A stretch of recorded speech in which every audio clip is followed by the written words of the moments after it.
Hey, good evening, Money Masters. How are you? This is Lexi Johnson. I am an international speaker, licensed financial coach, and strategist. And here with our Thursday episode, although we're a little later today, but we are here, our Thursday episode of the Wealth Seed. This is episode number 58. As you're coming into the room, let us know who you are, where you are watching from. We always want to take the time to acknowledge those of you who have chosen to tune in to this segment. So today we're going to, as usual, we're going to have our Kingdom Money Mindset segment, and then we are going to get into our topic for the day, which is on discretionary spending. So we are in the midst of a series entitled The Cashflow Problem, and we started out talking about various reasons why people have cash flow issues. And then we talked about some resolutions to that.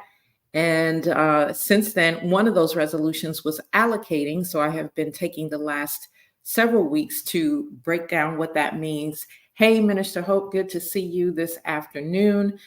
So yes, for those of you that are coming in, just let us know who you are. Hey, Mom, good to see you. All right, so let's do our Kingdom Money moment for today. And that scripture is actually coming from 1 Timothy.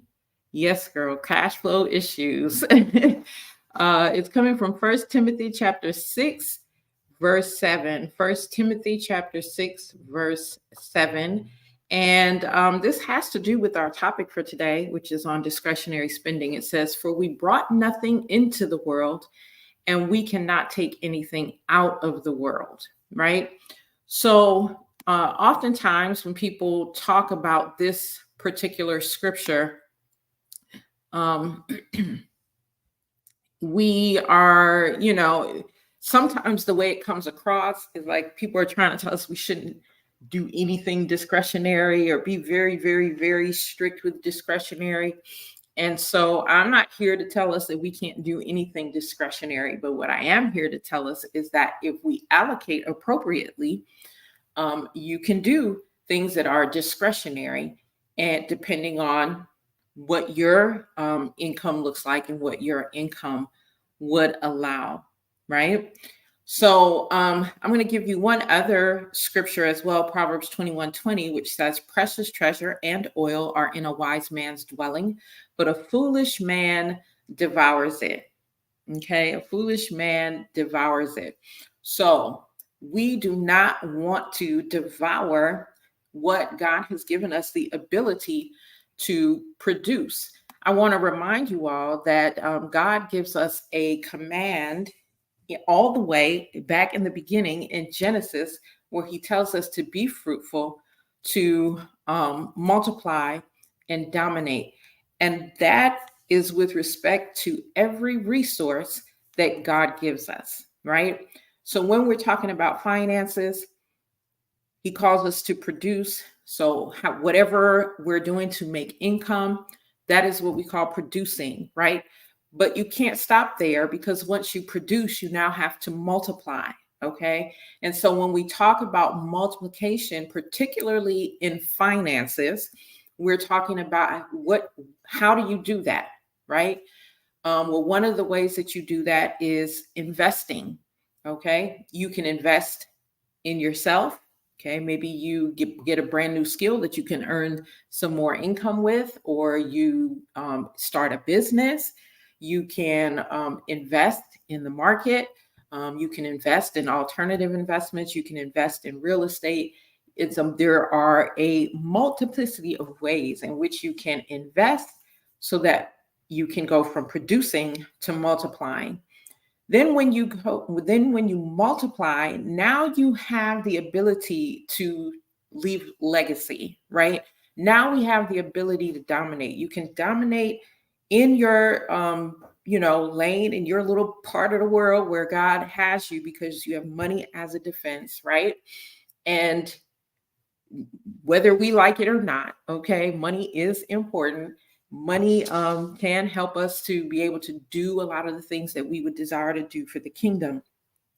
So we can dominate in that way. And then we can also dominate in terms of leaving a legacy, both for the kingdom and your family, okay? Because that's what God requires. So that's the command that we are given. All right. So let's get into our topic for today, which is discretionary spending. Discretionary spending. So some of us have issues with our cash flow because we have issues allocating. And one of the areas in which we should allocate, remember, there are 5 main categories. Okay. I won't be talking about all of them today. You're gonna have to go back and catch the episodes before. I'll quickly name them. You have a category or an account where all your income comes in. That's one. Then you have your profit account, which we've talked about already. You have your household expenses. We talked about that already. And then you have charity, and then you have discretionary. Okay, they're not in any particular order in the way that I'm saying them now. So today we're talking about discretionary. Next week we'll talk about charity. Okay.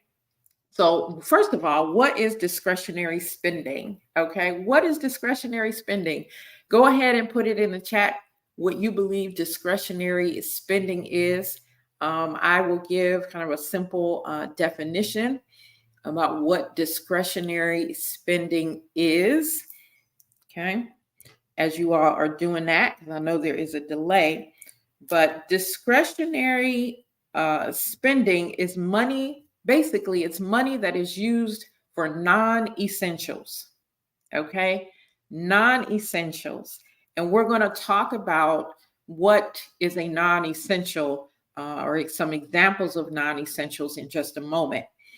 But let's talk about what percentage of your income should go towards discretionary spending. Okay. Now, in the industry in general, they will say 30% of your income should go to discretionary spending. Okay. I have a little caveat to that. Okay. It depends, right? 30%, it just depends. Where are you with everything else, right? The majority of the people that that I see, okay, have quite a bit of debt, right? Their finances are kind of a little everywhere, right? And no judgment or anything like that, right? We all get there. So 30%, it may not necessarily be where you need to be so that you can get the other areas in alignment, right? So, but if everything else is on track and all your other areas, like you're on track for your retirement, you're on track with your emergency fund, you're on track with your opportunity fund, you're on track with your, did I say retirement already? I'm not sure. But if you are on track with all of those things, then your discretionary spending can be a little bit more, right? And closer to that 30% or 30%, right? But if you are not on track in all of those areas, and you are like many people in the United States and just in the world in general, then your discretionary spending is, I would recommend, is less than that 30%. In fact, I would say if you can get it down to 20%, if you can get it down to 15 to 20% is probably the range that you want to be in for the time being, okay, until you get on track with everything else. Because remember what discretionary spending is. It's for the non-essentials, okay? These are not things that you absolutely have to have or you absolutely need to live life, right?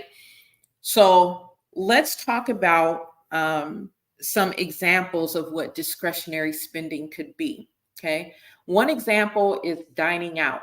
Now, believe it or not, when I sit down with many people to help them go through their finances, figure out where, what they're spending on, because a lot of people will say, I don't even know where my money is going, right? I don't even know. It's just here 1 minute and it's gone the next, right?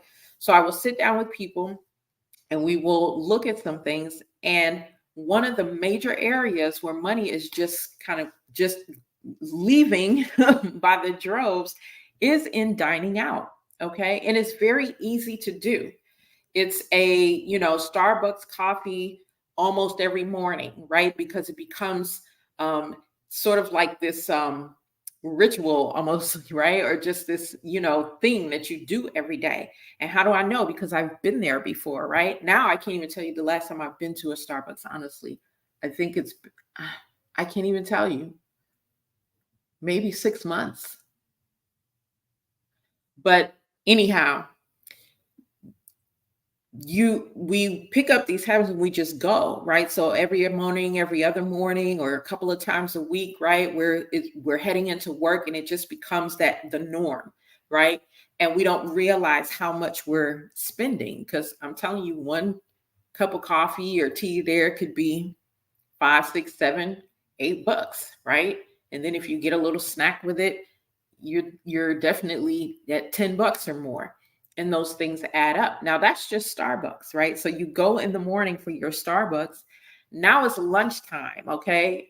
And maybe you work at 9 to 5. It's lunchtime. Everybody now is going to lunch. Like, hey, you want to go to lunch? We're going here. Or you might be the one asking people, hey, you want to go to lunch? Let's go here. And so you end up spending more money throughout the week, right, on going out to lunch. And we don't think about it, right? Because we just go out, we're taking a break, we're having a good time, socializing with our coworkers and and whoever else, right? So this money adds up. I remember one time I was sitting with a client, and we were going through, her things. This is a person, single, no children, young, nothing like that. And she was averaging about $600 per month in dining out. Yeah, $600. Okay. Now, some of us watching, you might be saying, oh my goodness, that's a lot. But listen, you better check your bank statements first before you start talking about anybody else, and make sure that yours isn't about the same, right? Because generally, this is where people are spending a lot of money and they don't even realize it. We think, oh, it's just $5 here or $7 there. But we don't realize how much that all adds up. And if you have a family, now add on, not only are you going out to lunch, almost every day, or you're getting your Starbucks, but now you get off work, you're tired, you don't want to get anything. I'll stop somewhere and pick something up, for the family. And, if you've got a family like the size of mine, where you've got 4 or 5 people, it is easy to spend 40, $50. Okay. Anywhere. Okay. That's from McDonald's to any fast food. Is very, very easy for us to spend a good 40 or $50, right? So these things add up. What is another example? As I'm going through these, I would like for you all to put in the chat some examples of discretionary spending. Okay. Non-essentials. What are some things that we are, purchasing that are non-essentials? Okay. So, shopping. Okay. For minimum $100. You're at right. Facebook is not showing me your name, or whoever you are. You're absolutely right. You if you're going out to eat with 6 people, fast food or whatever, forget it. It is definitely $100. Okay. Don't even try to go to a movie, right? Our movie trips have become far and few in between. Hey, Joelle, good to see you. Our movie trips have become far and few in between because it is absolutely ridiculous. We can spend, a good couple $100. I think if we taking the whole family and we're going to eat there too, it's crazy. So anyway, another discretionary spending is shopping. Okay. So shopping for clothing, and we like to tell ourselves that we need these things. But honestly, when we look in our homes, we look in our closets, we're like, I've got, you know what I'm saying? Like, I've got clothes, right? Like I can, and I've got an outfit for every day of the week and then some. Okay. So, but, we will say, oh, I'm going to this dinner, so I got to get a new outfit for this dinner, or I'm going to, whatever, or it's Easter, or it's whatever, Christmas, or you know what I'm saying? So we spend and we convince ourselves that these things are things we need, but we don't really absolutely need them, right? They're non-essentials. Another area for discretionary spending is, and I know some people are going to push back, but um, hair and nails and haircuts and all of these things, right? And the reason why I'm saying that they are non-essentials is because, again, it's not like we need that to live. And if we wanted to, we could probably learn how to cut our own hair. We could learn how to, how to do our own hair, at least enough to get by where we don't have to go like every 2 weeks, right? Certainly, who doesn't like to go get a haircut? Who doesn't like to go? And I'm not talking about men. Men might need to go, more often, but who doesn't like to do these things, right? So I'm not saying we have to cut these things out completely, but there are some of us who are going to the salon every 2 weeks to the salon, right? Now, again, if all your stuff is caught up, do you, right? But if we're behind in any of these areas, these other areas that I mentioned earlier, then those areas are a little bit more pressing, okay, than this discretionary. All right, so haircuts, nails, going to get hair done, all these braids, all these things like that. Somebody was talking about, box braids, getting box braids done the other day, and they were talking about, people are spending $400, $500. Oh my goodness, I can't even believe it. I was like, because I've had braids twice in my life, so I didn't know how much, I didn't know how much they cost these days. So somebody was telling me the other day, I was like, oh my gosh, right? But we do these things. Entertainment. Okay, so I talked about going to movies, going out for plays, going out for basketball games. And again, not saying that we should never do these things, but we need to be a little bit more strategic about doing them, right? And then there are also, then there are some things maybe we do need, okay, but we overspend on it, right? Because we want the name brand, okay, versus, a brand maybe people don't know. So let's talk about purses, okay? So certainly when we need something to carry our little, to carry our stuff around, our ID, our cards and things like that, right? And so we can get something basic, or we can get something that is thousands of dollars, okay? And so we might say, well, I actually do need something to carry my items in that belong in a purse. I need something. Okay, you might need something, but does it have to be $6,000, right? Or you might need a pair of shoes. Some of us don't. Okay, some of us got closets and closets and rooms and rooms. I know people who have rooms full of shoes.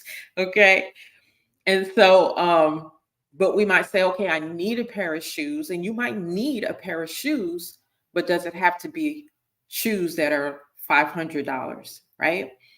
So these are things that we have to look at, especially when we're not caught up in these other areas.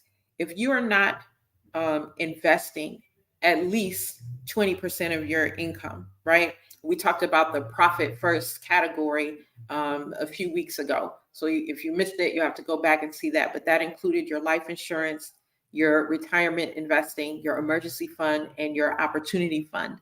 Those four things. If 20% of your income is not going to that, that is where some focus should be, right? Because God calls us to produce and then multiply. And that profit first account is your multiplier, right? And once you multiply, once you've done that, then you can talk about leaving legacy, right? If you're household expenses. So household expenses are your obligations, are your needs, okay? Not your wants. Discretionary is wants. Household obligations are your needs. If your needs are not being met, they're out of order, then your discretionary spending should be a little less, okay? So again, that's why I was saying the industry will say 30% of your income towards discretionary. Okay. That's nice if all of your other stuff is in place. If all of your other stuff is not in place, then I'm saying your discretionary should be about 15 to 20%. Some people have had to move to 10% and just temporarily until you get the other areas beefed up. We tend to, if I were to liken finances to building a home, the most important part of the home is the foundation, right?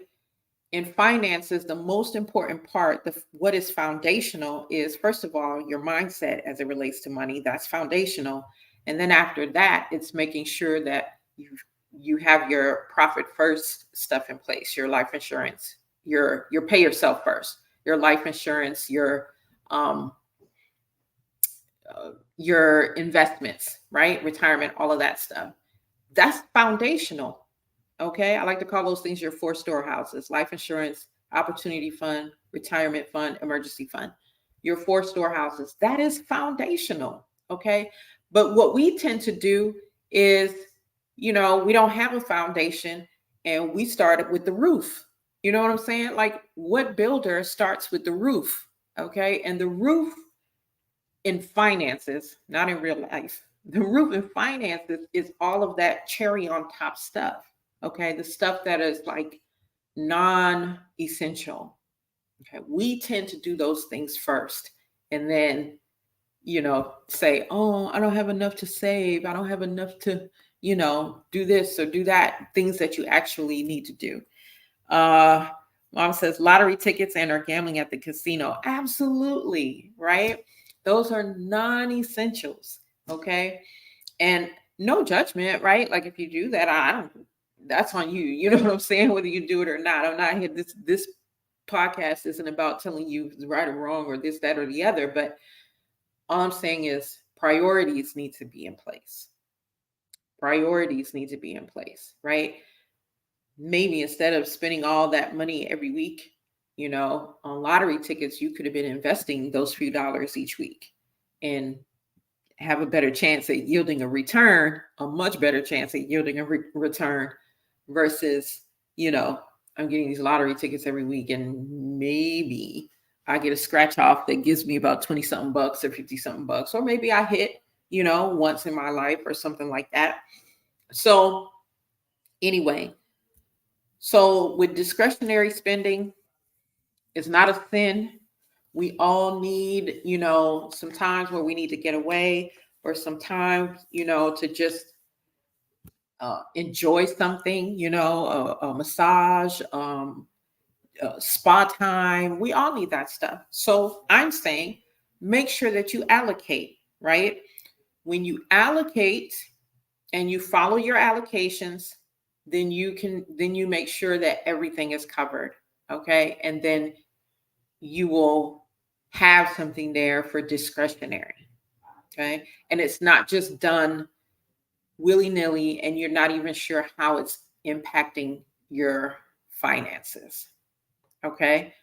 So just for those who may not have been tuning into the whole series, very quickly, depending on a person's situation, they may have a 70-10-10-10 allocation, right? 70% household expenses, 10% charity, 10% discretionary, 10% pay yourself first.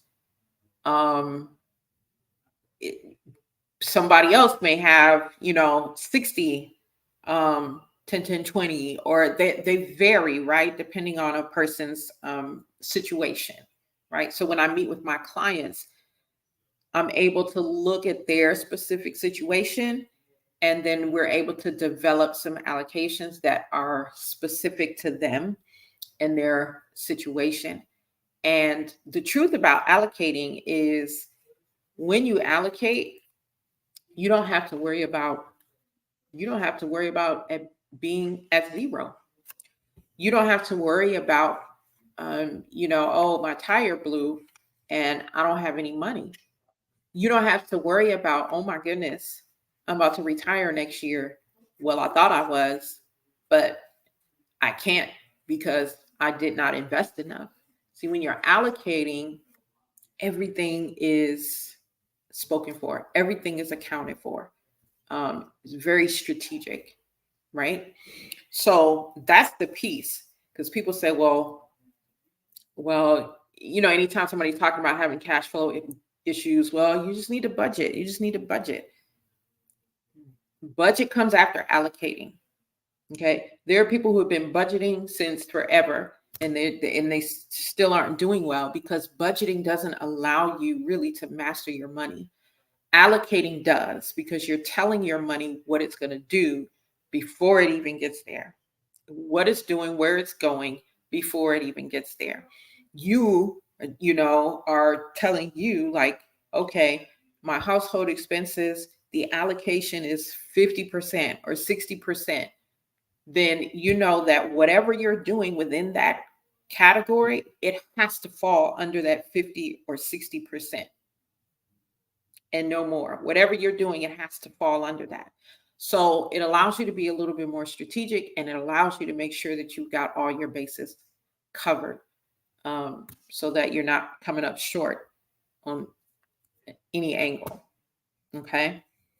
Believe it or not, I have some clients who do way more discretionary in household. They got household and discretionary, but nothing in the pay yourself first category. They're hardly giving anything to charity, which we'll be talking about charity next week. But anyway, that's that. I don't want to keep rambling on. If you have any questions about discretionary, you can put them there in the chat. I certainly will answer them. And even if I've already ended the broadcast, if you have a question, just put it there in the chat, and I will certainly answer those questions. If you would like to schedule a 30-minute complimentary session with me so that you can discuss your finances and what your goals are and see how we can work together, the link is in the description, but I'm going to go ahead and drop it again in the comments. So give me just a second. I can't talk while I'm doing this, y'all, because I will mess up because I do not multitask well. So that is the calendar. That is my calendar link. If you want to schedule a free 30-minute session. Other than that, if you just want to know what,